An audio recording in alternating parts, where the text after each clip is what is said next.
गांधी जी को जब पढ़ें तो कई बार हमारे देश में सिर्फ गांधी जी को पढ़ा जाता है, तो मैं ये कहता हूं कि गांधी जी को जब पढ़ें तो सुभाष जी को भी साथ साथ पढ़ना है।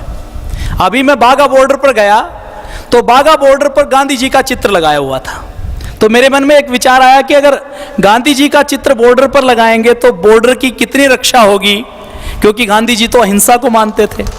बॉर्डर पर कम से कम नेताजी का चित्र लगना चाहिए। गांधी जी का पूरा सम्मान है। तो ये नेताजी के सपनों का भारत कैसा था।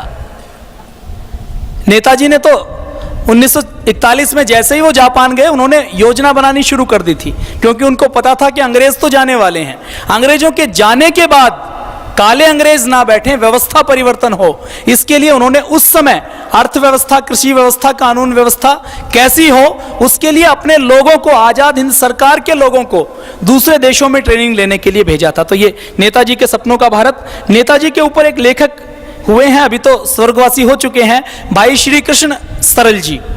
ये इन्होंने बहुत नेताजी के ऊपर रचनाएं की हैं, और जहां जहां नेताजी गए हैं वहां अपने व्यक्तिगत खर्च पर लाखों रुपए खर्च करके वहां पर गए हैं, उसका शोध किया है।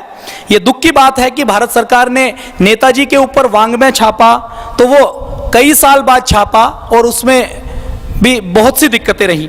नेताजी के बारे में सबको जानने की जिज्ञासा होती है, तो नेताजी के बारे में बहुत सी पुस्तकें हैं।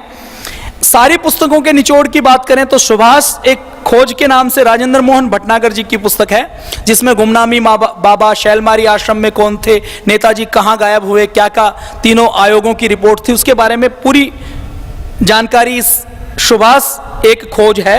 ये किताब घर प्रकाशन की पुस्तक है, इसको आप पढ़ सकते हैं, आपको अच्छा लगेगा। लेखक राजेंद्र मोहन भटनागर।